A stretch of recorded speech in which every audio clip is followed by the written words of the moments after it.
다 같이 자리에서 일어서시기 바랍니다. 요한복음 10장 14절 15절 두 절 말씀 함께 낭독함으로 주일 예배 시작하도록 하겠습니다. 함께 있습니다. 나는 선한 목자라. 나는 내 양을 알고 양도 나를 아는 것이 아버지께서 나를 아시고 내가 아버지를 아는 것 같으니 나는 양을 위하여 목숨을 버리노라. 아멘. 선한 목자 되신 우리 주 예수님의 은혜와 십자가의 보혈로 이 자리에 섰습니다. 그 보혈 의자에 나와싸우니 예배 가운데 하나님을 만나게 하시고 하나님 영화롭게 하는 예배도록 인도하여 주옵소서. 우리도 그 목자 되신 주님을 따라 하나님 나라를 위하여 우리 목숨을 버리고 주님을 따르는 양 되도록 인도하여 주옵소서. 예수님의 이름으로 기도합나이다. 아멘. 서신처로 우리 신앙 고백 드립니다. 나는 전능하신 아버지 하나님 천지의 창조주를 믿습니다. 나는 그의 유일하신 아들 우리 주 예수 그리스도를 믿습니다. 그는 성령으로 잉태되어 동정정 마리아에게서 나시고 본디오 빌라도에게 고난을 받아 십자가에 못 박혀 죽으시고 장사된 지 사흘 만에 죽은 자 가운데서 다시 살아나셨으며 하늘에 오르시어 전능하신 아버지 하나님 우편에 앉아 계시다가 거기로부터 살아있는 자와 죽은 자를 심판하러 오십니다. 나는 성령의 믿으며 거룩한 공교회와 성도의 교제와 죄를 용서받는 것과 몸의 부활과 영생을 믿습니다. 아멘. 앉으시기 바랍니다. 우리 254장 찬양합니다.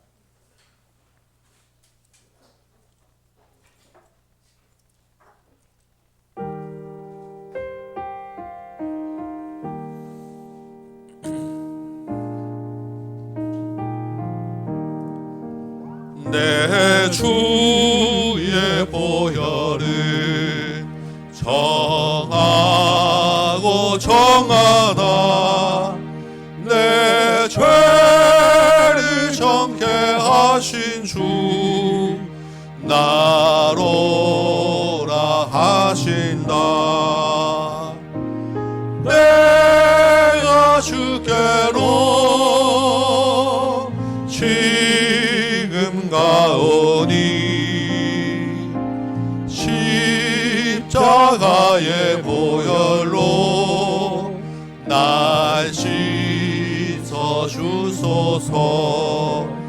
약하고 주에도 주께로 나가면 힘 주시고 내 추함을 곧 씻어 주소서. 내가 주께로 지금 가오니 십자가의 보혈로 날 씻어 주소서. 나로라 하심은 온전한 믿음과 또 사랑함과 평안함 다 주려 함이라. 내가 주께로 지금 가오니 십자가의 보혈로 날 씻어 주소서. 그 죄인 복받아 살 길을 얻었네. 한없이 넓고 큰 은혜 베풀어 주소서. 내가 주께로 지금 가오니 십자가의 보혈로 날 씻어 주소서. 그 피가 맘속에 큰 증거 되 하옵나이다. 내 기도 소리 들으사 다 허락하소서. 내가 주께로 지금 가오니 십자가의 보혈로 날 씻어 주소서.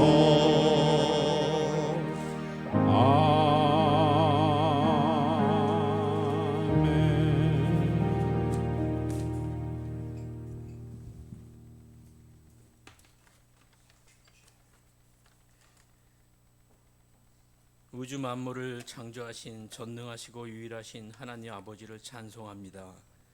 죄로 인하여 죽을 수밖에 없는 우리를 구원의 유일한 길 되시는 예수 그리스도의 십자가 피 흘리심의 은혜로 죄사함 얻게 하시고 거룩하신 하나님께로 나와 예배드릴 수 있게 하신 은혜에 감사드립니다.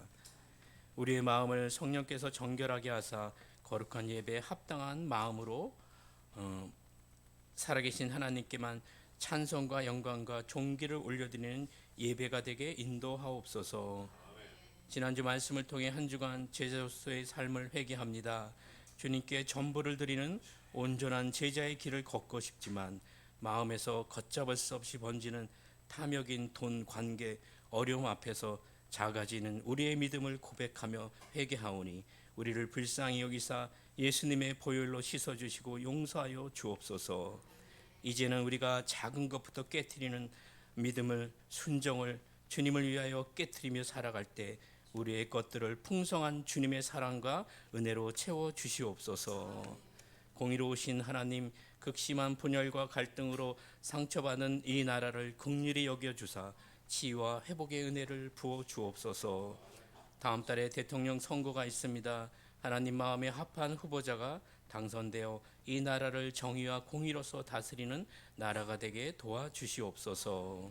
한국교회와 태국, 일본, 세계 곳곳 선교 현장에 낯선 땅에서 복음을 위하여 눈물의 기도를 올리는 주의 종들을 기억하여 주옵소서. 복음의 빛으로 그 땅의 어둠이 물러가게 하옵소서. 주님, 우리 교회 공동체를 주님의 제자로 불러주심에 감사합니다. 삶 속에서 말씀에 순종하며 복음을 전하며 살게 도와주옵소서. 다음 세대의 토요 전도와 또 토요 놀이터, 태국 선교 일정 등 주님께 감사와 영광을 드리는 계획들 되게 하시며 계획들 가운데 결과에 미치지 못하여 낙심된 마음이 생길 때 주님, 우리의 한결같은 마음과 헌신을 통해 주님이 영광 받으심을 믿습니다. 담임 목사님과 홍 목사님, 오 목사님에게 건강과 성령의 충만함을 날마다 더하시고 하나님 나라를 든든히 세워가며 부족함없는 주의 종되게 하옵소서. 이 시간 주의 말씀을 선포하시는 세 분 목사님을 성령께서 도우사 선포되는 말씀을 통해 사랑하는 성도들이 광야 같은 삶 속에서 주님과 동행하며 주님의 모습을 나타내며 살아갈 수 있도록 말씀으로 힘을 얻어가는 시간 되게 인도하여 주옵소서. 이 모든 말씀 예수 그리스도의 거룩하신 이름 받들어 기도드립니다. 아멘.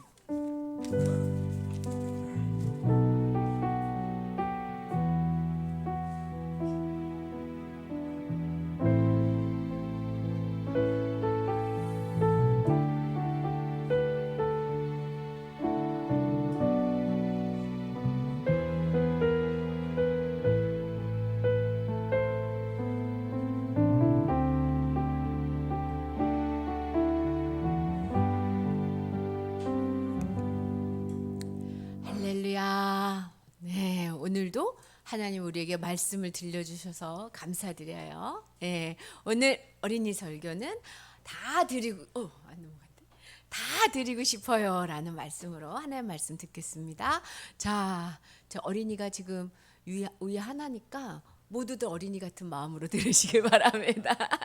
네, 어린이 설교도 진리가 선포되는 거니까 내 말씀에 적용하시게 들으세요. 자, 지금 예수님이 어디로 가요? 예루살렘으로 들어가 가지고 뭐 했지? 성전을 깨끗이 하고 이렇게 장사하는 성전은 필요 없어 하고 성전 깨끗이 하고 공격하는 사람들에게도 하나님 말씀을 열심히 가르쳐 주시고 또 어떤 헌금이 더 귀한 헌금인지 하나님이 그것도 얘기해 주시고 예수님이 그리고 이 성전이 없어질 거다 라고 얘기했을 때 언제요? 그때 무슨 일이 일어나는데요? 그랬더니 예루살렘 성전이 멸망할 건데 앞으로 예루살렘 성전에서 전쟁이 일어나면 너네들은 지붕에 있든지 밭에 있든지 뭐 가지러 가지 말고 산으로 빨리 도망가야 돼. 왜냐면 적군이 쳐들어왔으니까.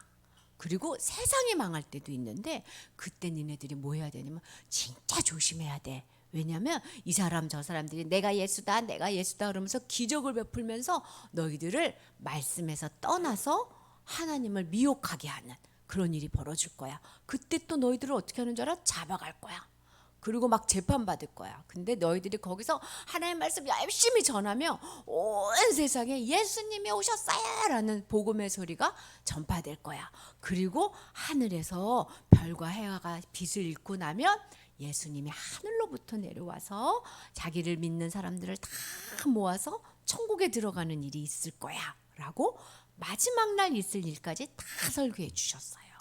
그렇게 설교를 하니까 사람들이 다 예수님 말씀을 듣고 우와 알았습니다 이랬을 거 아니야. 그러니까 예수님이 또 깨어 있어야 된다.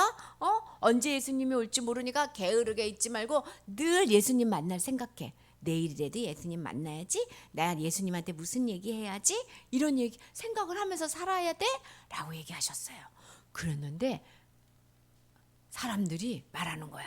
바리새인하고 대제사장들이 그놈의 예수가 하나님 말씀을 전파하고 많은 사람들이 그를 따르니까 우리가 이대로 두면 안 되겠어요. 그 사람을 잡아다가 죽입시다. 좋았어요. 우리 그럽시다. 예수님을 잡아 죽이려고 생각한 거야.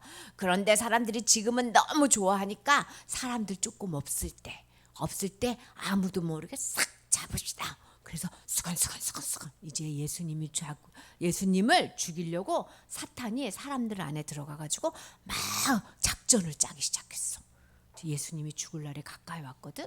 그런데도 어떤 사람은 예수님을 너무너무 좋아해서 식사에 대접한 거야. 예수님 우리 집에 와서 맛있는 식사 드세요. 그래서 예수님이 그곳에서 맛있는 식사를 하고 있는데 어떤 여자가 와가지고 갑자기 예수님 머리 위에다가 뭐를 확 부었어. 무엇을 부었을까? 물을 부었을까? 물을 부었어. 예수님 다 젖었을 텐데 그게 아니라 예수님께 기름을 부었어요. 기름 우리 집 식용유 그렇게 생겼는데 향기가 엄청 나는 그거를 옥합에다가 가득 넣어가지고 와서 확 뿌린 거예요. 예수님 저의 마음을 받아주세요. 근데 이게 무슨 기름이냐면 향기 나는 기름인데 이게 엄청 비싼 기름이에요. 어느 정도로 비싸냐면 아빠가 1년 동안 2년 동안 벌어서 하나도 쓰지 않고 열심히 모은 돈. 그러니까 슈퍼에 가서 과자 다 사도 되는 돈이에요.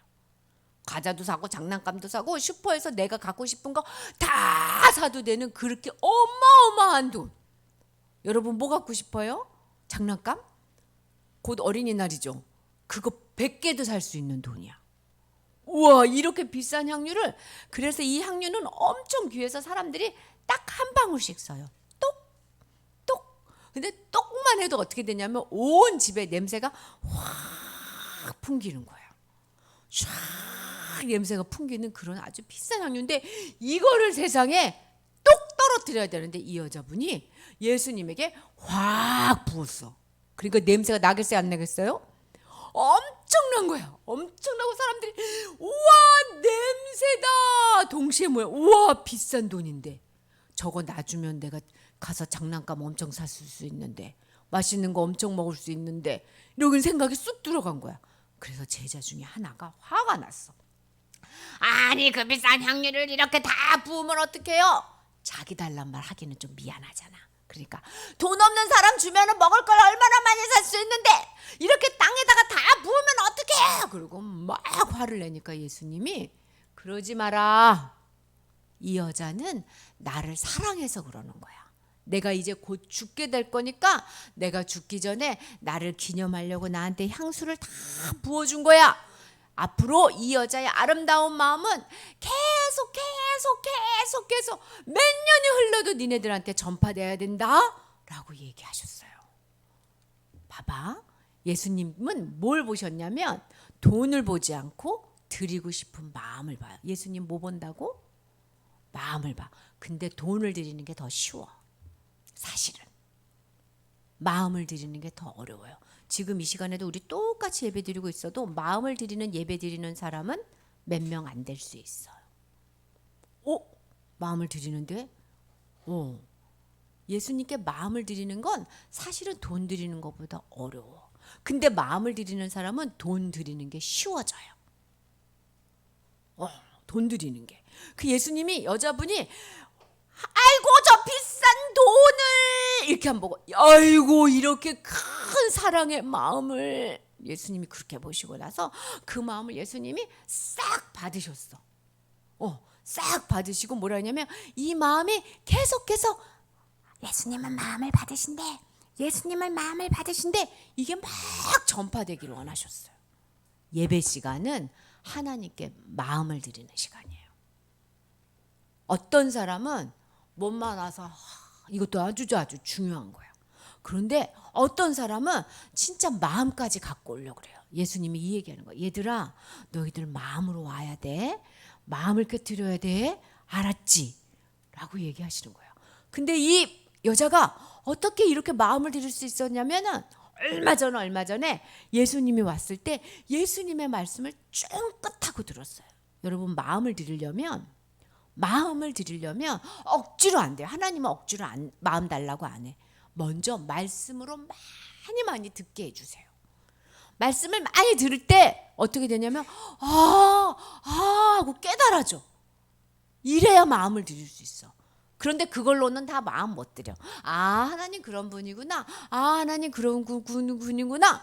라고 나서 어떤 일이 있었냐면 이분에게 사랑하는 오빠가 죽었어. 예수님은 능력이 있으니까 우리 오빠가 아팠을 때 왔으면 다 나았을 텐데 우리 오빠가 죽고 나서 오다니. 그랬는데 예수님이 가서 오빠가 죽었는데도 나사로야 나오너라. 그래서 죽은 오빠를 살려주시는 걸 봤거든. 그래서 예수님이 진짜 왕이다. 이거를 경험한 거야. 안 거야. 예수님께 마음을 드리려면 말씀을 많이 받고 여러분 기도해야 돼.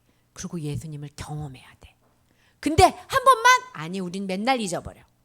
경험했어도 또 하고 할 수 있도록 하나님의 계속 기도해. 기대해. 내가 죽은 자도 살릴 수 있어. 하고 지금도 얘기하고 계시는 거예요. 그렇게 하나님을 자꾸 경험하면 어떻게 되냐면 아주 비싼 것도 아깝지 않아. 하나님한테 다 드릴 수 있는 사람이 돼. 그래서 어떻게 되는 줄 알아? 온전히 마음을 드리는 사람이 되어져가지고 하나님이 이 사람을 딱 잡고 이 세상에서 마음껏 쓸 수 있어. 세상에서 마음껏. 그래서 마음을 드려야 돼. 그래서 하나님이 우리도 지금 마음 드리라고 이 자리에 부른 거예요. 얘들아 다 모여. 우리 뭐 하는 사람 되자? 마음 드리는 사람 되자. 그럼 어떻게 해야 돼요? 말씀과 기도로 예수님하고 하나 돼야 돼. 그래야 마음을 드릴 수. 어떻게 해요? 일단 말씀을 보고 들어야 돼. 귀를 쫑긋하고. 그리고 말씀이 맞나 안 맞나 기도해봐. 여러분이 간절히 기도하고 하나님 말씀대로 구하면 하나님이 뭐든지 원하는 대로 들어줄게 라고 얘기하셨어요. 그러면 어떻게 되는 줄 알아?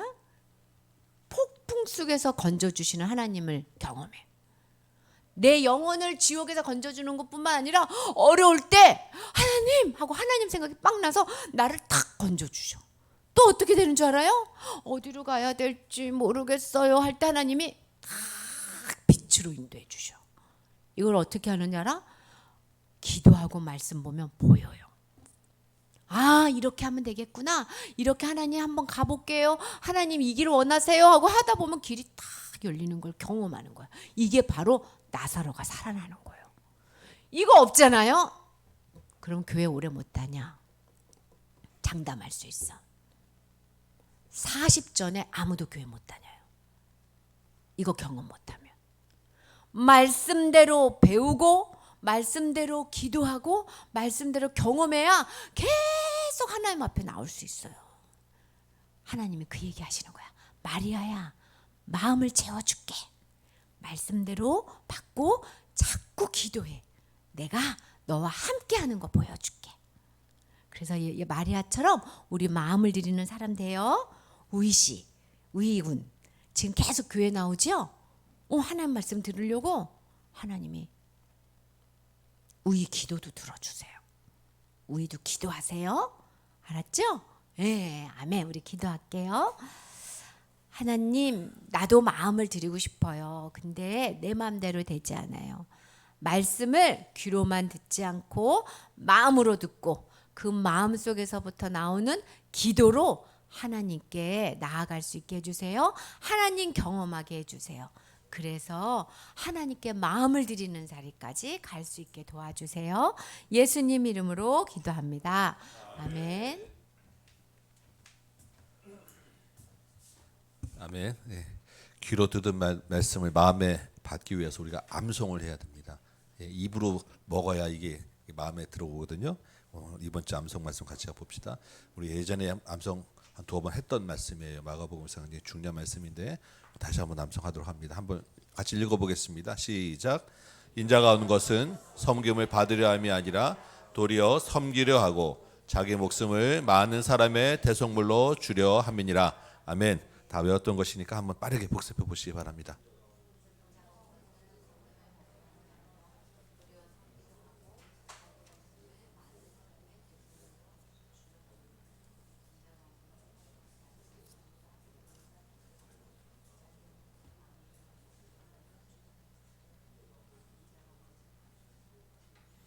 인자가 온 것은 섬김을 받으려 함이 아니라 도리어 섬기려 하고 자기 목숨을 많은 사람의 대속물로 주려 함이라.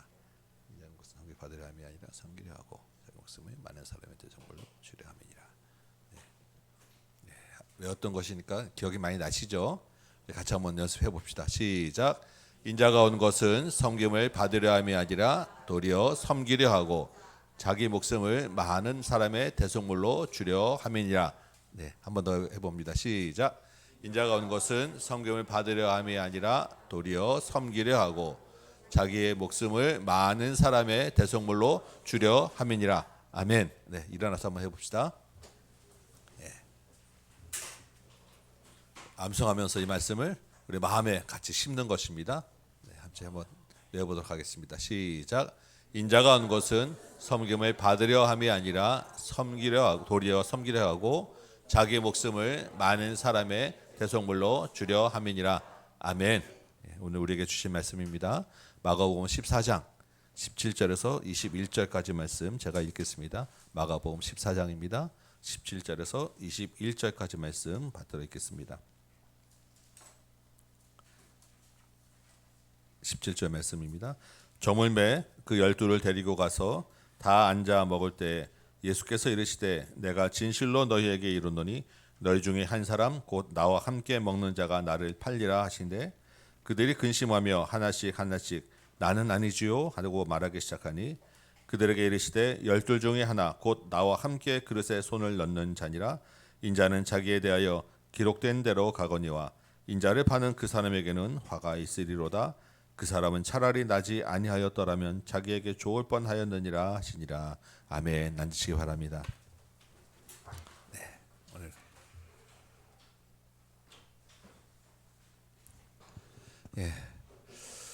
우리 계절의 여왕이라는 이제 5월이 시작되었습니다. 지금 오늘 날씨 참 좋죠. 화창한 날씨에 정말 내일 어린이날이 있고 또 어버이날도 있고 뭐 연휴까지 끼어서 아주 더없이 좋은 시간입니다. 다 좋은데 지갑이 좀 부담되시죠? 날이 많으면 조금 또 나가는 것이 있으면 부담이 되기 마련입니다. 그래도 이 시간, 이 날씨가 주님이 우리에게 주신 선물입니다. 가족과 함께 주 안에서 복된 시간 누리시기 바랍니다. 오늘 또 이렇게 많이 나가신 분들도 있으신데 또 오늘 예배 끝나고 다음에 다른 일정이 또 있으실 거예요. 정말로 마음껏 주 안에서 행복한 시간들 되시기 바랍니다.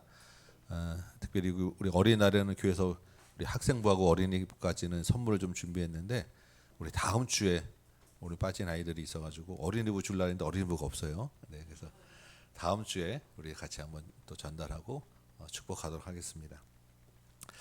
주님이 우리에게는 이렇게 복된 선물을 주셨는데 정작 주님 자신은 오늘 본문에서는 본격적인 고난이 시작됩니다. 그래서 한 신학자는 우리 지난주에 그 향유옥합 깨뜨린 본문을 예수님이 고난의 문을 여셨다라고 이제 이야기를 하고 오늘부터 보는 이제 12절부터 볼 건데 이 12절부터 이어지는 말씀은 예수님이 고난의 현관에 들어가셨다라고 이야기를 합니다. 이제 정말로 이제 고난이 시작되는 거예요.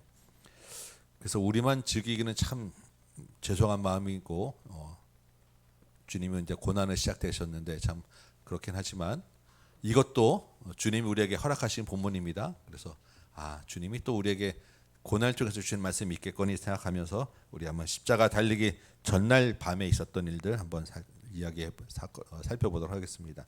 우리 12절부터 한번 보면 무교절의 첫날 유월절이 되었다라고 기록하죠. 이 유월절과 무교절은 붙어있는 한 절기입니다. 유월절부터 시작해서 무교절까지 8일간 연속되는 그런 절기인데 이스라엘의 3대 명절 중 하나입니다. 여러분 유월절 잘 아시죠? 출애굽, 애굽에서 나오는 것을 기념하는 절기입니다. 그러면 이때는 온 사방에서 예루살렘에 엄청나게 많은 사람들이 모여듭니다. 요즘도 월드컵이나 올림픽이 개최되면 발디딜 틈 없이 사방에서 사람들이 모여들지 않겠습니까? 그것처럼 평소 학자들이 추정하기에 평소 예루살렘 인구보다 최소 10배에서 한 15배 정도 되는 인원이 몰려들었다라고 이야기를 해요. 그러면 어떤 문제가 생깁니까? 숙박시설이 문제가 되겠죠. 잠잘 곳이 없습니다. 가격이 오르는 건 당연하고 가격의 문제가 아니라 방 구하는 것 자체가 어렵게 됩니다. 그래서 많은 사람들이 길가에서 노숙을 하기도 하고 해요. 특별히 이 유월절 전날, 유월절 그 저녁에는 양을 잡고 누룩 없는 빵 그리고 나물 같은 걸 먹는 그런 관습이 있습니다. 그러니까 온 사람들 모든 사람들이 다 이런 유월절 식사를 하려면 양도 귀하고 나물도 귀하고 이런 식재료도 다 귀할 수밖에 없습니다. 이런 때 제자들도 이제 유월절 되었으니까 예수님께 예수님 우리는 어디서 유월절 식사를 하면 좋겠습니까? 하고 물어보는 거예요. 왜냐하면 제자들도 이제 유월절을 지내야 되니까 예수님하고. 근데 예수님하고 12명 제자들이 한 방에서 이렇게 식사를 하려면 방이 작은 방은 안 돼요. 어느 정도 넓은 방이 있어야 되고 그만한 사람들이 먹을 만한 음식도 구해야 되는데 말씀드렸듯이 이게 쉬운 문제가 아닌 거예요.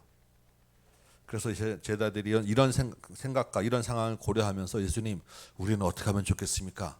지금 예수님께 물어보는 그런 상황입니다. 그랬더니 13절 보니까 예수님이 제자들 중에서 2명만 성내 예루살렘 성내로 가서 성내에 들어가 봐라. 그러면 물동이를 쥐고 가는 한 남자가 있을 거야. 그 사람을 따라가서 그 사람의 주인을 만나라. 물동이 쥐는 사람하고 얘기하는 게 아니고 따라가면 그 또 주인을 만나게 될 텐데 주인을 만나서 내가 제자들과 유월절 음식을 먹을 방이 어디냐라고 예수님의 말씀을 전해라. 그러면 그 사람이 알아서 방을 안내해 줄 거야. 이렇게 이야기하는 거예요. 무슨 그 첩보 영화에 공작원들 만나는 그 비밀 접선하는 그런 것처럼 아주 이상한 그 뜬구름 잡는 이야기를 하시고, 근데 이 예루살렘 지금 실제 방구하기가 정말 하늘의 별따기 같은 그런 상황에서 이게 도대체 그 사람은 엄청나게 많은데 도대체 물동이 구하는 사람을 어떻게 만날 것이며 아주 정말 안개 같은 그런 말씀을 제자들 2명에게 하셨습니다.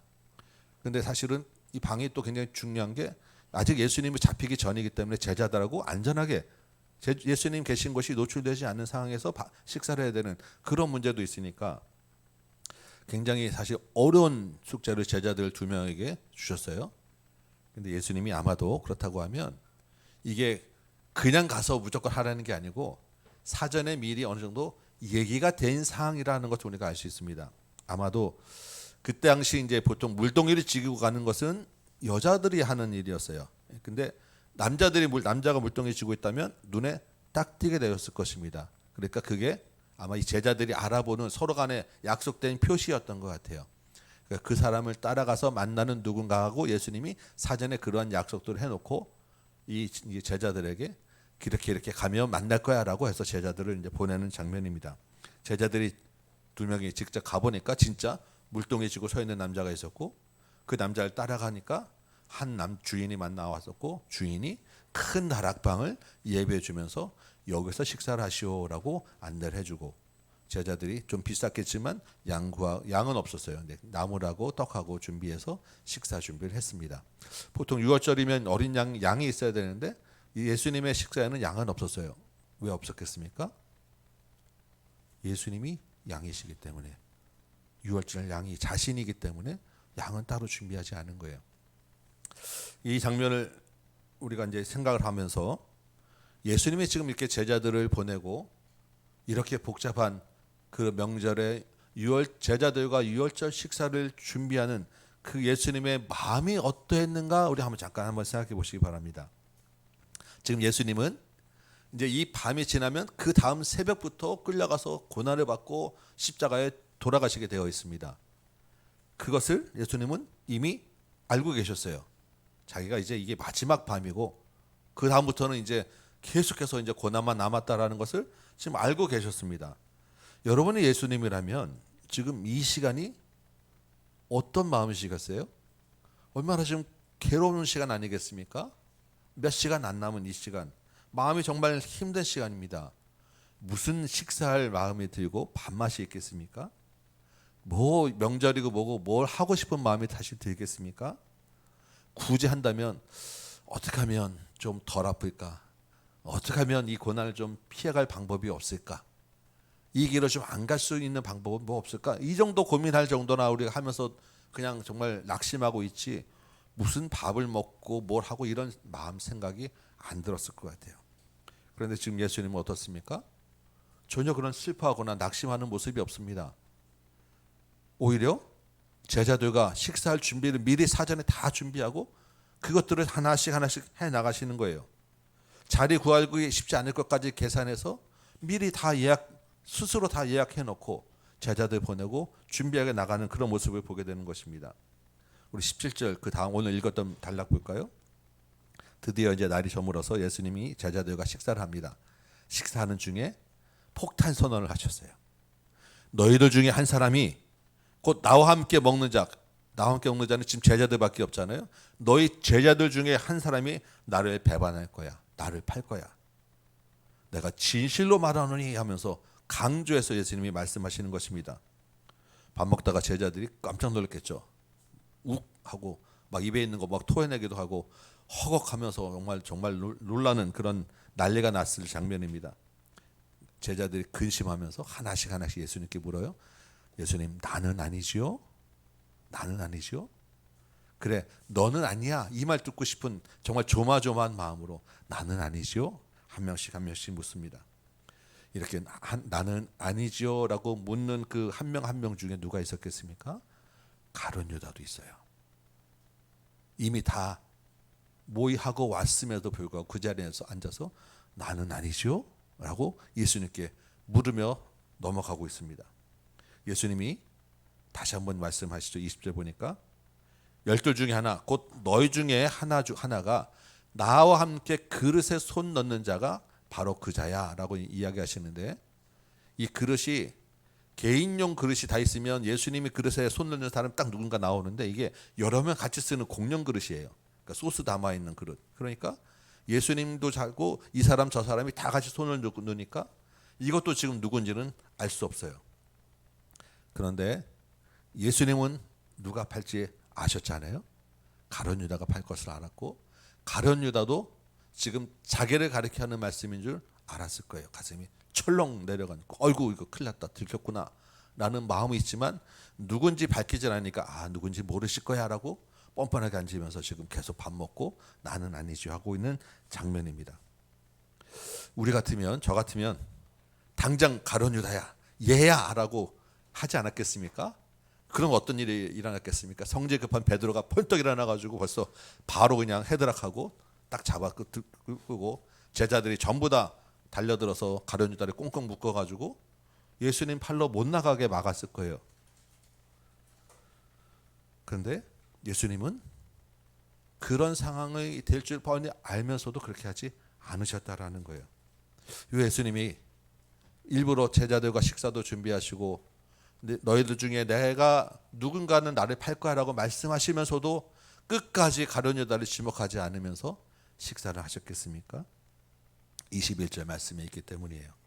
뭐라고 되어 있냐면 인자는 예수님 자기를 가리키는 말이에요. 인자는 자기에 대하여 기록된 대로 가거니와.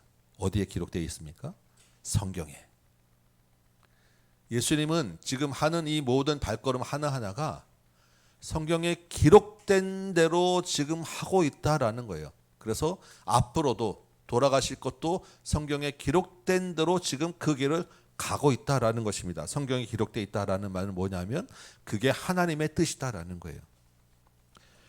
자기가 하나님의 뜻대로 고난을 받고 십자가에 죽을 것이기 때문에 지금 그 뜻을 내가 지금 이루어 드리고 있는 중이야라고 지금 말씀하시는 것입니다. 만약에 이 말씀이 지금 인자가 기록된 대로 내가 간다라고 하는 말씀이 없었으면 우리가 나중에 지금 성경을 보면서 예수님은 정말로 불행하게도 자기 제자 중에 하나가 배반해서 죽었구나라고 생각했을 수 있습니다. 근데 예수님은 그게 아니라고 분명히 이야기하는 거예요. 그냥 제자 하나 잘못 떠가지고 제자가 배반해서 죽은 게 아니라 그 모든 일이 하나님의 뜻에 원래 정해져 있었기 때문에 그 하나님의 뜻을 내가 스스로 이루어 드리겠다라고 지금 죽으셨다라는 거예요. 충분히 그 전에 피해갈 수도 있었고 가룟유다라고 밝혀서 그 일을 안 일어나게 할 수도 있었는데도 불구하고 성경에 기록된 대로 하나님의 뜻이 이루어지도록 자신의 의지를 발동해서 자발적으로 지금 그 일을 하고 있다라는 것입니다. 이것을 굉장히 지금 강조하고 있는 지금 내용들이에요. 자기의 유익이나 자기의 안전이나 자기가 원하는 것보다 하나님의 뜻을 이루어주는 것이 더 우선순위에 있기 때문에 지금 그 일을 자기 스스로 해나가고 있다라는 것입니다. 그렇기 때문에 가룟유다를 지목하지도 않았고 그렇게 복잡한 예루살렘에서 제자들과 식사하기 위해서 미리 방도 예약해 두었고 그 이전에 굳이 이 유월절에 맞춰서 예루살렘에 들어오셨고 자기를 향해 향유를 부은 그 여인을 향하여 이것은 나의 장례를 위한 거라고 인정해 주시고 지금 하나하나씩을 다 하나님의 뜻에 맞춰서 자기의 모든 것을 맞춰가고 있는 예수님의 모습을 지금 강조해 주고 있다라는 것입니다. 우리가 앞으로 나중에 다음 주에도 계속 보게 될 이야기들도 마찬가지예요. 예수님 마지막에 재판을 받기까지 재판장 앞에서까지 빌라도가 놓아주려고 할 때 예수님은 아니라고 끝까지 침묵하시면서 십자가를 굳이 지시고 가신 거잖아요. 얼마든지 십자가를 피하고 고난을 피하실 수도 있으셨음에도 불구하고 왜 그러냐면 그것이 하나님의 뜻이었기 때문에 철저하게 하나님의 뜻에 자기의 모든 마음과 생각과 의지를 맞추어 가신 그 모습이 지금 이 마지막 장면이다라는 것입니다. 우리 지난주에 향유 옥합을 깨뜨리는 여인을 보면서 우리 설교 제목으로 삼았던 것은 전부를 드리는 제자라는 것이었습니다. 자기의 전부를 다 드려서 하나님의 예수님께 드리는 자가 제자다라고 말씀을 나눴어요. 예수님이 그 앞에 또 부자 청년에게도 너의 것을 다 팔고 나를 따르라라고 말씀하셨고 10장 29절에 보니까 나와 복음을 위하여 집이나 형제나 자매나 어머니나 아버지나 자식이나 전토를 벌인 자가 영생을 얻는다라고 말씀하셨습니다. 자기의 모든 것, 나의 개인의 모든 것보다 하나님의 뜻에 맞추는 자, 하나님께 모든 것을 드리고 거는 자가 제자다라고 예수님이 말씀하셨어요. 그래서 오늘 암송에서도 많은 사람의 대속물로 자기는 목숨을 주기 위해서 그 큰 섬김을 하기 위해서 이 땅에 오셨다라고 말씀하지 않았겠습니까? 예수님이 그 말씀하신 그대로 그렇게 사는 것이 이런 거야라고 지금 그 말씀에 보내 보이는 것이 오늘 십자가를 지는 예수님의 모습이라는 것입니다. 예수님이 말로만 그렇게 하고 자기 자신은 그렇게 하지 않으면 우리가 어떻게 예수님을 따르겠습니까? 예수님은 실제로 자기의 그 생명을 고난을 받고 생명을 버리는 일에 모든 것을 걸고 하나님의 뜻을 이루는 일에 모든 것을 걸고 스스로 알면서 그 길을 하나씩 이루어 가셨다라는 것입니다. 모르고 끌려가셔도 참 대단하신 건데 알면서 그 길을 하나씩 하나씩 죽음의 길을 가셨다라는 것이 얼마나 큰 일이겠습니까? 그 본을 따라서 제자된 너희에게, 제자된 우리에게 너희도 이렇게 하라라는 그 말씀의 본을 보여주신 것, 이것이 십자가를 지기까지 예수님의 삶의 모습이라는 것입니다. 예수님이 이렇게 마지막까지 하나님의 뜻을 따르는 본을 보이시면서 또 한 가지 예수님이 마음에 정말 중점을 두고 끝까지 이야기하신 것, 몸으로 보여주신 것이 하나 있습니다. 그게 뭐냐면 오늘 마가복음 여태까지 오면서 지난주에도 계속 말씀드렸던 마가복음의 굉장히 중요한 주제 중에 하나이기도 한데 제자들에 대한 사랑이에요. 예수님은 자기 자신만 생각해서 내가 하나님의 뜻을 이루어드려야지라고 가면서 또한 예수님은 그렇지 못한 연약하고 아직 영적으로 어두웠던 제자들을 끝까지 사랑하시고 이 제자들을 가르치신 일에 끝까지 집중하셨어요. 그래서 정말 이 마지막 그 정말 귀한 시간을 제자들과 함께 따로 식사하는 것에 두셨습니다. 그러기 위하여 방도 준비하시고 미리 예비하셨어요. 예수님이 아까 우리 본문에서 읽었죠. 식사 중에 너희 중에 나를 파는 자가 있을 것이야. 그런데 그것이 누구라고 이야기하지는 않으셨습니다. 가룟 유다를 아심에도 불구하고 굳이 가룟 유다를 얘기하지는 않으셨어요. 그것은 아까 말씀드린 것처럼 하나님의 뜻을 이루어 드리기 위함이기도 하지만 또한 누구를 위함이겠습니까? 가룟 유다를 위함이에요. 가룟 유다에게 마지막으로 내가 다 알고 있어. 너가 나를 팔 것을 지금 준비하고 있는 거 알고 있어. 그러니까 그만 돌이키고 회개하고 멈추라라고 하는 그런 사인을 주시고 있는 것입니다. 아니 가룟 유다가 예수님을 안 팔면 십자가를 어떻게 하고요? 아니요. 만약에 가룟 유다가 거기서 깨닫고 돌이켰다면 예수님은 또 다른 방법으로 십자가를 지셨을 거예요. 그것은 십자가를 지시는 것 자체는 분명한 일이기 때문에.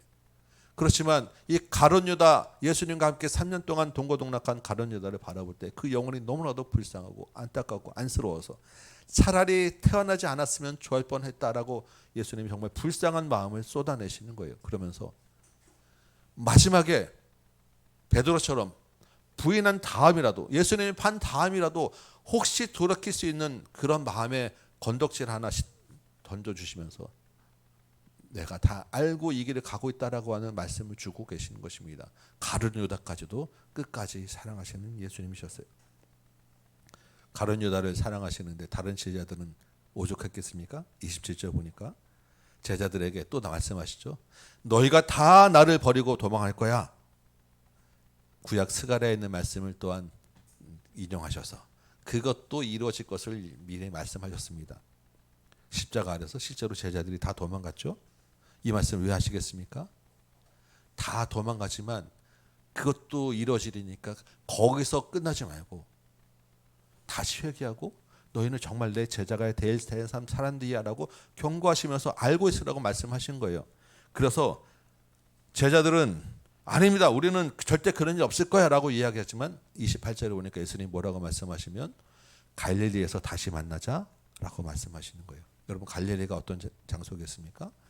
갈릴리는 예수님이 제자들을 처음 만난 곳입니다. 제자들을 불러서 제자 삼으신 곳이 갈릴리예요. 예수님 십자가 아래서 도망가고 그 도망간 것 때문에 죄책감에 시달리고 낙심해 있을 제자들에게 그냥 그렇게 낙심하고 포기하면 안 되고 갈릴리로 다시 모여. 이 말은 갈릴리에서 우리 시작한 것처럼 다시 한번 시작하자. 처음 시작한 그것에서 우리 다시 시작하는 거야. 그러니까 갈릴리로 모여. 내가 먼저 갈릴리에 가 있을 테니까. 나중에 우리 복음서에서 보겠지만 제자들이 그 말을 잊어버렸다가 다시 갈릴리에 만나서 예수님 만나고 거기서 다시 정말로 제자로 다시 시작하지 않겠습니까? 예수님은 제자들이 어떻게 되실 것까지 생각해서 갈릴리에서 굳이 다시 만나자는 말씀을 미리 주고 계십니다. 29절 보니까 베드로가 어떻게 하죠? 다른 제자는 다 버리시라도 나는 그러지 않겠습니다. 아마 진짜 베드로의 마음이었을 것이고 다른 제자들도 똑같은 마음이었을 거예요. 그랬더니 30절에서 예수님이 뭐라고 합니까? 오늘 이 밤에 닭이 2번 오기 전에 네가 나를 3번 부인할 거야. 십자가에서 도망하는 정도가 아니라 예수님을 욕하고 나하고는 절대 관계없다라고 부인하는, 배반하는 일이 있을 거야 라고 미리 또 말씀하세요. 이번에도 베드로의 대답은 내가 주와 함께 죽을지언정 절대 그런 일은 없을 것입니다 라고 아주 호언장담을 합니다. 옆에 있는 모든 제자도 이와 같이 말했다라고 기록하고 있습니다. 예수님은 철저하게 하나님의 뜻을 우선하고 자기를 낮추신 분이셨어요. 그런데 제자들은 어떻습니까? 아직까지 나는이 앞서고 내가가 앞서는 그런 모습을 보이고 있어요. 자기 자신에 대한 믿음, 자기 자신에 대한 확신이 있었던 거예요. 자기가 아직 안 죽었어요. 자기를 믿고 나는, 내가가 앞서는 자면 어떻게 되겠습니까? 넘어질 수밖에 없습니다. 나는 내가 하고 나에 대한 사랑과 나에 대한 믿음이 있으면 실수하고 실패할 수밖에 없어요. 왜냐하면 하나님이 뒤로 밀리기 때문이에요. 내가 항상 앞서기 때문입니다. 하나님을 의지하지 않고 자기를 믿으면 자기의 전부를 드릴 수 없어요. 왜냐하면 내가 아직 내 것을 가지고 싶은 욕심이 살아있기 때문에. 이러한 제자들을 데리고 예수님이 22절에 우리가 그렇게 잘 아는 성찬식을 시작하신 것입니다. 왜냐하면 이 제자들을 이대로 두어서는 자기의 전부를 둘 수 없기 때문에. 성찬식을 하시면서 어떻게 하십니까? 떡을 가지고 축복하시고 제자들에게 떼어주시면서 이것은 내 몸이니 받으라 말씀하시죠. 잔을 가지고 감사 기도하신 다음에 주시면서 이것은 많은 사람을 위하여 흘리는 나의 피, 곧 언약의 피다라고 하고 주셨어요. 제자들이 또 이것도 받아 마셨습니다. 예수님의 몸을 먹고 예수님의 그 피를 마시며 예수님과 한 몸이 되었고 예수님과 한 생명이 되었습니다. 그렇다면 예수님이 받은 고난도 함께 받을 것이고 예수님과 함께 십자가에서도 죽을 것이고 예수님과 함께 부활하게 되리라라는 말씀이에요. 그러면 자기 뜻대로가 아니라 예수님처럼 하나님의 뜻대로 살 수 있는 사람이다라고 바뀌어졌다라고 하는 말씀을 주시는 것입니다. 그러면 자기의 전부를 드리는 제자가 되는 거예요.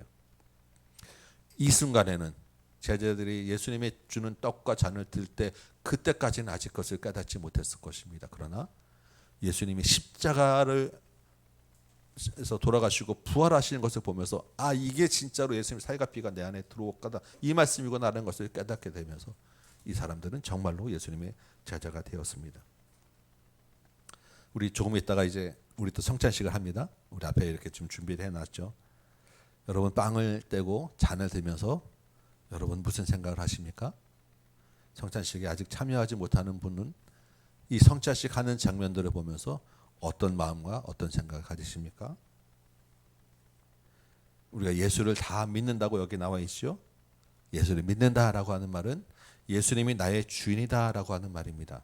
우리 성경식 표현으로는 예수를 나의 주로 영접했다라고 하는 말이에요. 그것은 예수님이 내 안에 들어오셔서 이제 나와 한 몸이 되었다라는 것입니다. 성찬은 이 나와 한 몸이 되는 영접을 눈으로 보게 하는, 보이는 예배입니다. 예수님이 이제 나와 한 몸이 되고 예수님이 나의 주인이라고 하는 말은 주인의 뜻을 따르고 살겠다라고 하는 말입니다.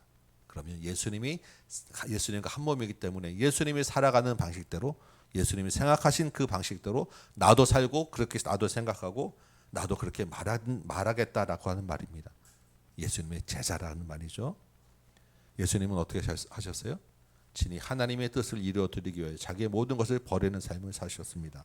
그렇다고 하면 예수님과 한 몸인 우리도 철저하게 우리의 것을 다 버리고 내 뜻을 뒤로 하고 나는 내가가 앞서는 것을 뒤로 하고 하나님의 뜻을 앞세우는 삶을 살아야 될 것입니다.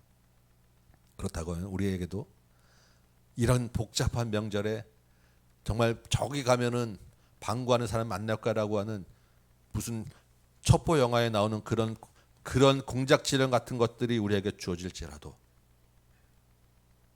내가 이것을 어떻게 해요라고 하는 것이 아니라 나가는 것이 제자입니다. 주님이 우리에게 안개 같은 이런 상황 속에서 그래도 하나님의 뜻을 따라서 가야 되라고 한다면 우리는 그 길을 가야 되는 선택을 하는 것이 제자라는 것입니다. 뻔히 이 선택을 하면 내가 손해보고 내가 어떤 고난이 있고 내가 불이익을 받을 것을 뻔히 알지만 그럼에도 불구하고 이것이 하나님의 뜻이다라는 마음이 있으면 그것을 선택하는 것이 제자다라는 것입니다. 마음에는 원하지 않지만 마음에는 내가 내키진 않지만 나를 미워하고 나를 공격하는 사람과 내가 손을 잡아야 될 때가 있고 내가 먼저 그 사람에게 손을 내밀고 섬겨야 될 때가 있고 사랑을 품어야 될 때가 있다고 하면 그것에 순종하는 것이 또한 제자다라는 것입니다.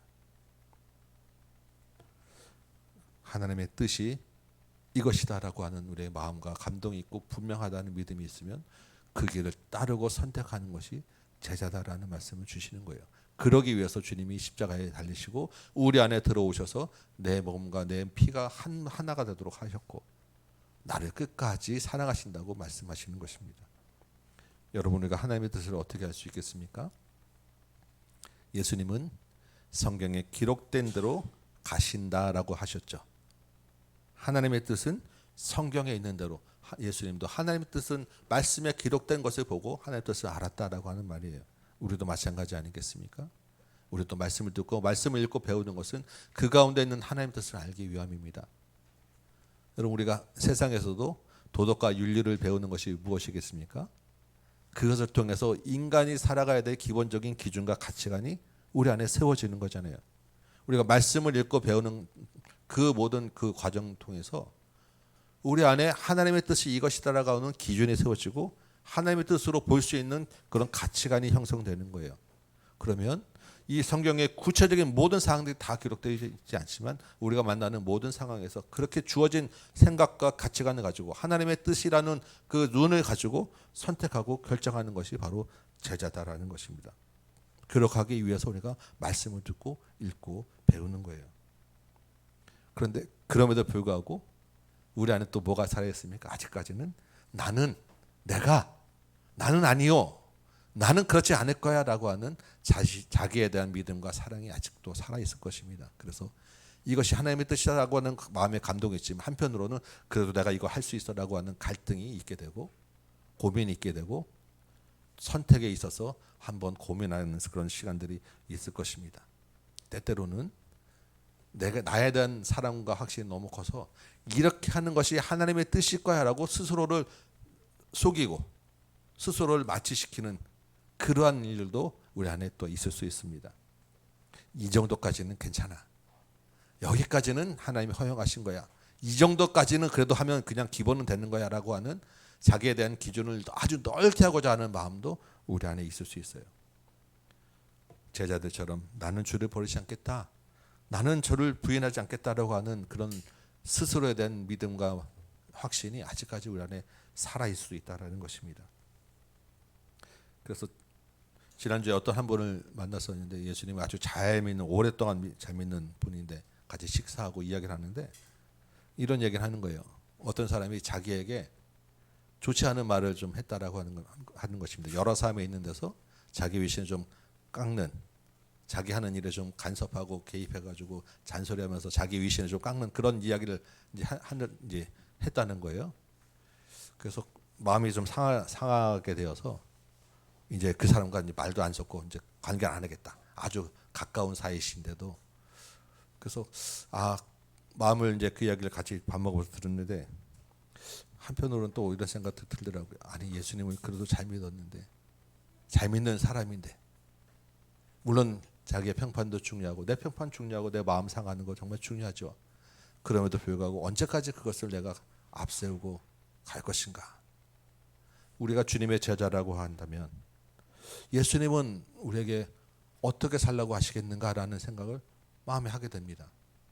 그런 모습이 우리 안에도 있고 나 안에도 또한 있지 않겠습니까? 우리가 예수님과 한 몸이라고 하면 우리 모든 일상의 하나하나와 우리의 선택은 주님이 우리와 함께 계시다라는 것을 기억하는 삶이어야 할 것입니다. 말씀을 통해서 주님을 더 알아가고 말씀을 통해서 우리가 하나님을 뜻을 따라간다는 것은 이런 선택의 그 순간에 또한 우리의 마음의 어떤 그 관계와 결정 가운데서도 하나님 편에 서는 그런 싸움을 해 나가는 그런 과정이 있어야 된다는 것입니다. 우리가 주님을 알면 알수록 하나하나에서 주님의 뜻을 더 따르는 편에서는 싸움이 분명히 있으셔야 돼요. 이 싸움을 그냥 우리가 할 수 없기 때문에 주님이 성찬식이라고 하는 우리에게 도구를 주셨어요. 빵과 잔을 들면서 주님, 아직도 내가 앞섰고 나를 앞서는 그런 마음이 남아 있었군요. 다시 한번 기억하게 되고 나는 주님과 한 몸입니다라는 것을 기억하면서 주님의 뜻은 따르는 싸움을 하겠습니다. 나를 도와주옵소서 결단하고 도움을 요청하는 시간들을 우리 가져야 됩니다. 그리고 하나님의 뜻을 따르는 싸움을 하는 여러분을 되셔야 됩니다. 우리가 오늘 이제 가정 예배 4월 달까지 한 것도 시상하고 정리를 했는데 가정 예배에 대한 우리 신방하면서 우리 많은 이야기들 들었습니다. 가정에서 정말 큰 은혜가 있었고 간증들이 막 넘치고 있어요. 이런 가정 예배가 왜 있겠습니까? 왜 가정 예배를 우리가 드리자고 합니까? 이 하나님의 뜻을 따르는 선한 싸움을 하기 위해서, 하나님의 뜻을 알아가는 그런 선한 싸움을 하기 위해서 가정 예배를 하는 거예요. 목장에서 또한 카톡방에서 여러분 성경 읽고 나누고 하시죠. 왜 이런 것들을 하겠습니까? 내 힘으로는 이 선한 싸움을 해나갈 능력이 없기 때문에 우리가 함께 나누면서 하나님의 뜻을 따르는 싸움을 해나가는 힘을 얻고자 이 일들을 하는 거예요. 우리 전도도 하고 놀이터도 나가고 또 우리 학교 앞에 매주마다 혼자서 나가시는 분도 있으시고, 여러분 전도는 하면 할수록 하나님 뜻에 가까워지는 힘을 얻습니다. 정말로 전도 안에서 하나님의 뜻을, 하나님의 그 주시는 힘을 얻게 돼요. 그러면 이 싸움을 더 잘 해나갈 수 있습니다. 금요 기도에도 여러분 나오시기 바랍니다. 기도하지 않고 우리가 어떻게 하나님의 뜻을 알 수 있겠습니까? 기도하지 않고 어떻게 하나님의 뜻을 따르는 힘을 얻겠습니까? 이렇게 우리의 모든 신앙생활 하나하나는 그냥 남에게 나 신앙 이렇게 좋아라고 잘 보이기 위한 것이 아니라 예수님을 따라서 신앙생활을 하나님 뜻을 따르는 싸움을 하기 위한 힘을 얻기 위해서 주님이 우리에게 주신 도구들이에요. 주님이 우리에게 주신 같은 공동체고 지체들인 것입니다. 끝까지 제자들을 사랑하신 주님이 끝까지 너희가 주님이 나의 제자로 살기 위해서 이것들을 해라라고 주신 거예요. 공동체 안에서 신앙생활 가운데서 여러분 나의 신앙을 자랑하는, 나는 이만큼 되었다라는 것이 아니라 하나님의 뜻을 따르는 힘을 얻는 여러분 되시기 바랍니다. 제자라고 하는 것은 내 뜻이 아니라 하나님의 뜻을 따르는 자입니다. 십자가와 고난의 길에 들어선 주님도 성경에 기록된 대로 그 길을 가셨어요. 자기의 모든 뜻과 의지를 하나님의 뜻에 맞추어서 하나님의 뜻을 이루어 들은 곳에 사용하셨습니다. 그리고 아직 미숙하고 아직 자기밖에 모르는 제자들을 사랑하셔서 자기의 몸과 피를 내주시고 한 몸이 되도록 해주셨습니다. 우리도 마찬가지일 것입니다. 우리도 예수님을 따르는 제자로 부름받았다라고 하는 것은 아직 어리고 아직 하나님을 다 알아가지도 못하셨지만 우리를 위해서 예수님이 한 몸이 되셨다라는 것을 기억하셔야 됩니다. 성찬을 나누면서 신앙생활 모두 해가는 과정 가운데서 내 뜻보다는 하나님을 앞세우는 여러분 되시기 바라고, 하나님의 뜻을 따라가고 말씀대로 말씀을 이루어드리는 삶을 살아내는 또한 여러분 되시기 바랍니다. 이 일을 위해서 주님이 오늘 본문에서 십자가의 고난의 길에 들으셨고 십자가를 지시고 돌아가셨어요.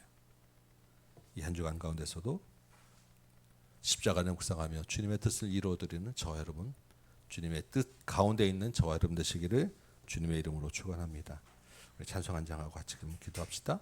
오늘 6월절 어린 양의 피로 우리가 죄 사함 받고 십자가의 공로와 능력 아래 있고 십자가 아래서 살아갈 힘을 얻었습니다. 고백하며 우리 찬양 같이 한번 하도록 하겠습니다.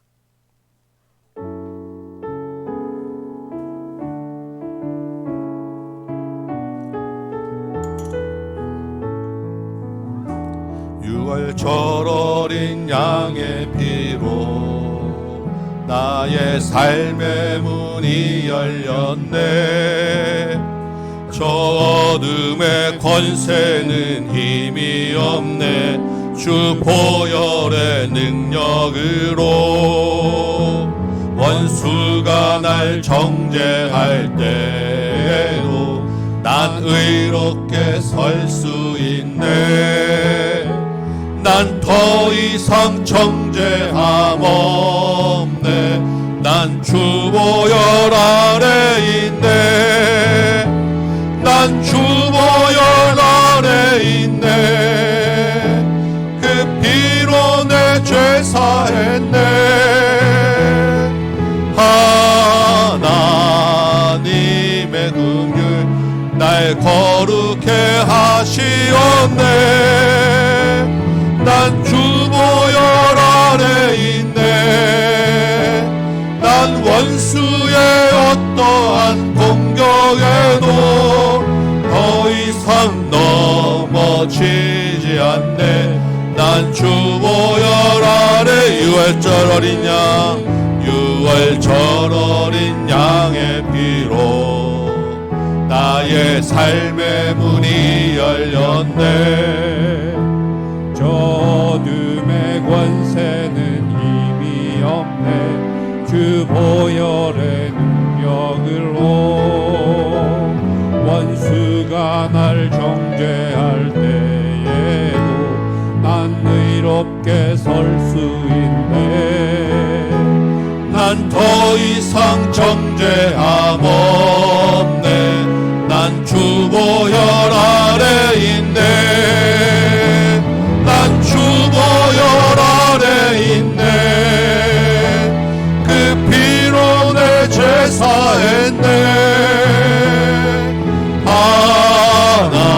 하나님의 긍휼 날 거룩해 하시었네.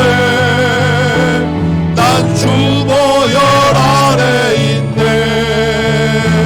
난 원수의 어떠한 공격에도 더 이상 넘어지지 않네. 난 주 보혈 아래, 난 주 보혈 아래 있네. 난 주 보혈 아래 있네. 피로 내 죄 사했네. 하나님의 긍휼 날 거룩해 하시었네. 난 주 보혈 아래 있네. 난 원수의 어떠한 공격에도 더 이상 넘어지지 않네. 난 주 보혈 아래 있네. 아멘. 우리 말씀 생각하며 같이 한번 기도합시다. 주님은 그 십자가의 길을 아시면서도 하나님의 뜻을 이루기 위하여 그 길을 가셨습니다. 자기의 의지와 자기의 생각과 자기의 모든 것을 하나님의 뜻보다 뒤로 하고 말씀을 이루고 하나님의 뜻을 이루어드리는 일에 자기의 모든 것을 거셨어요. 그러면서 제자들에게 너희도 이 길을 가라는 본을 보여주셨습니다. 우리도 주님을 따르는 제자로서 주님 아직도 내가 살아있습니까? 주님 아직도 나는 이라고 하는 이 내 믿음과 나를 사랑하는 마음들이 있습니까? 이제는 내가 주님과 한 몸이오니 주님 따라서 나도 주님 뜻을 이루어드리는 길에 살게 하여 주옵소서. 내게 주어진 십자가의 길을 가게 하여 주옵소서. 주님과 함께 하나님의 뜻을 이루는 길을 가는 믿음을 허락하여 주옵소서. 우리 말씀 붙잡고 같이 한번 회개하며 결단하며 기도하는 시간을 기도하도록 하겠습니다. 같이 기도합시다. 아버지 하나님, 이 밤에 이 시간에 주님 다시 한번 주님에 나왔습니다. 주님께서 그 십자가를 지시며 제자들을 사랑하셔서 하나님의 뜻을 이루어드리는 그 본을 보여드리는 것을 우리가 말씀을 통하여 우리가 보게 됩니다. 주님, 우리가 살다 보면 아직도 나는 내가 앞서고 나에 대한 믿음과 나에 대한 사랑이 앞서고 아직도 내가 하고 싶은 대로 하고 싶은 마음이 우리 안에 가득 있음을 고백합니다.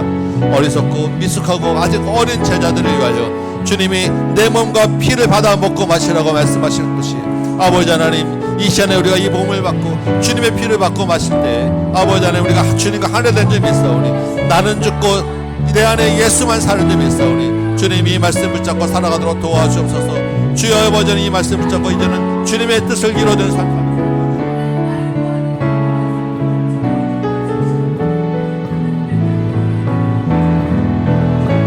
아버지 하나님, 나는 아버지 하나님, 내가 내 뜻을 앞서가면 넘어질 수밖에 없고 실수할 수밖에 없고 예수님 십자가 앞에서 도망가고 예수님을 부인하는 제자들이 될 수밖에 없음을 고백합니다. 주여 아버지 하나님, 그럼에도 불구하고 다시 갈릴리로 모으라고 아버지 하나님, 주님 나를 붙잡으시고 다시 일어나 나의 길을 가자고 주님 아버지 나를 붙잡고 일어나게 시켜주시는데 그 주님 손 붙잡고 아버지 하나님 끝까지 주님의 뜻을 이루어드는 삶 살기 위하여 아버지 하나님, 내가 이 자리에 손님했사오니 내 마음을 다시 한번 이렇게 세워주십시고 강하게 하여 주십시고 은혜를 주셔서 하나님 주의 십자가를 지고 가도록 도와주시옵소서. 나에게 주어진 주님의 그 명령 따라 살도록 도와주시옵소서. 증인으로 사는 삶, 주의 아버지 하나님, 하나님의 제자로 사는 삶, 믿음의 삶 살아낼 수 있는 은혜를 허락하여 주옵소서. 주의 아버지 하나님,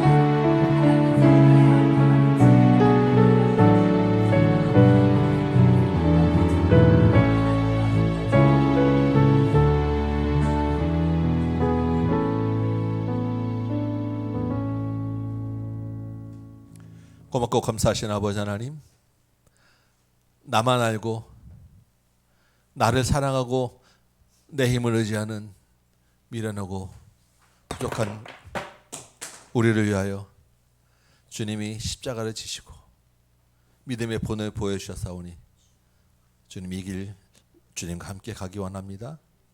주님의 몸과 피를 먹고 마시면서 나는 죽고 이제 내 안에 예수만 살기 원하고 주님과 함께 내 뜻이 아니라 하나님의 뜻을 이루어드리는 삶을 살기 원하오니 주님 은혜를 주옵소서. 내가 내 뜻을 앞세우면 십자가 아래서 도망할 수밖에 없고 예수님이 배반할 수밖에 없고 돈에 눈이 어두워 예수님이 팔 수밖에 없음을 고백합니다. 그럼에도 불구하고 끝까지 나를 사랑하셔서 다시 모이라고 말씀하시는 주님을 좀 믿사오니 이 시간에 주님 우리의 죄를 용서하시고 우리의 연약함을 불쌍히 여기시고 우리를 도우셔서 주님의 제자로 사는 믿음으로 허락하여 주옵소서. 결단하고 다시 일어나며 주님 앞에 나가는 심정들마다 은혜를 주셔서 끝까지 주님의 뜻을 이루어드리는 제자로 살아내는 우리 모든 다음 교회 성도되도록 도와주옵소서. 주님께 또한 예물을 드렸습니다. 이 예물 가운데서도 주님 함께 하시고 주님의 뜻을 이루어드리는 데 사용되도록 인도하여 주옵시며 삶의 현장에서 수고하고 애쓰는 모든 손길들이 주님을 바라보고 세상과 타협하지 아니하고 믿음으로 살아갈 때 그곳에서 주께서 역사하셔서 풍성한 결실로 채워 주옵소서. 감사하며 예수님의 이름으로 기도합나이다. 아멘. 네, 우리 성찬식 하도록 하겠습니다. 먼저 말씀 한 구절 읽겠습니다. 예수께서 이르시되 내가 진실로 너희에게 이르노니 인자의 살을 먹지 아니하고 인자의 피를 마시지 아니하면 너희 속에 생명이 없느니라. 내 살을 먹고 내 피를 마시는 자는 영생을 가졌고 마지막 날에 내가 그를 다시 살리리니 내 살은 참된 양식이요 내 피는 참된 음료로다. 내 살을 먹고 내 피를 마시는 자는 내 안에 거하고 나도 그의 안에 거하나니 살아계신 아버지께서 나를 보내심에 내가 아버지로 말미암아 사는 것 같이 나를 먹는 그 사람도 나로 말미암아 살리라. 아멘. 우리 말씀 나눈 것 같이 이 성찬은 예수님의 몸과 피가 내 안에 살아있고 한 몸 되었음을 기념하고 기억하는 시간입니다. 우리 떡과 잔을 드시면서 이제는 내가 주님의 뜻에 따라 사는 삶 살게 하여 주옵소서. 결단하시기 바라고 아직 내가 살아있는 것 마음에 찔림과 감동이 있으신 것 회개하시며 주님 내가 죽는 시간 되게 하여 주옵소서. 회개하는 시간 되시기 바랍니다.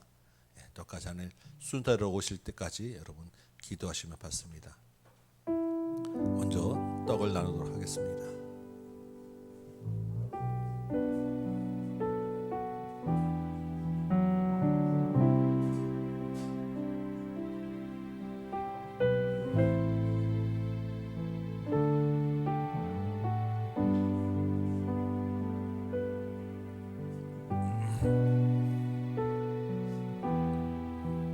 주님이 직후에 또한 잔을 가지고 축사하시며 이것은 내 언약의 피라고 받아 마시라고 하셨습니다. 잔을 드시면서 여러분도 예수님의 그 언약의 피에 참여하는 그런 마음으로 받아들이시기 바랍니다.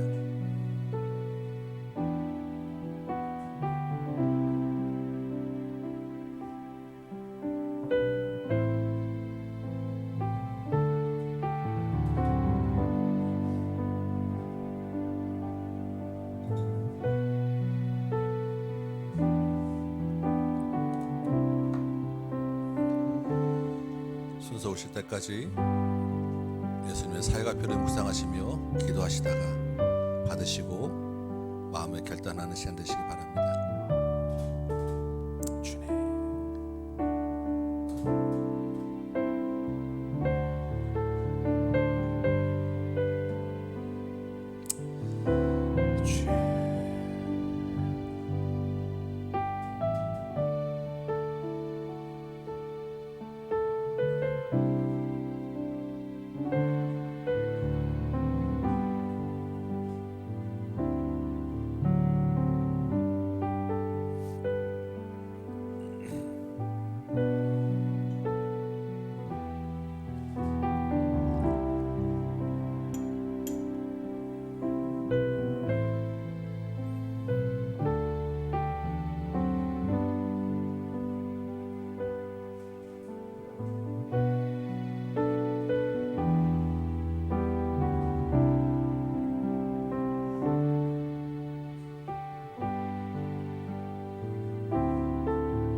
혹시 빵을 받지 못하신 분 손을 들어 표시하시기 바랍니다.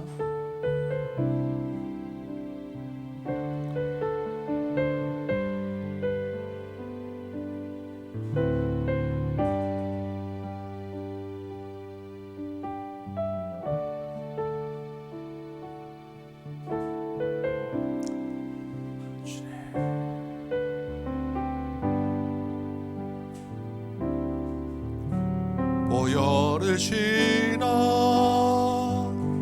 하나님 품으로 보혈을 지나 아버지 품으로 보혈을 지나 하나님 품으로 한 걸음씩 나가네. 존귀한 주보혈 존귀한 주보혈이 내 영을 새롭게 하시네. 존귀한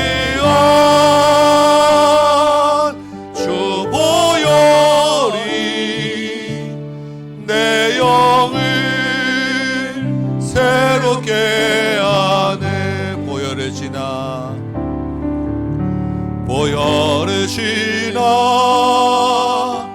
하나님 품으로 보혈을 지나 아버지 품으로 보혈을 지나 하나님 품으로 한 걸음씩 나가네.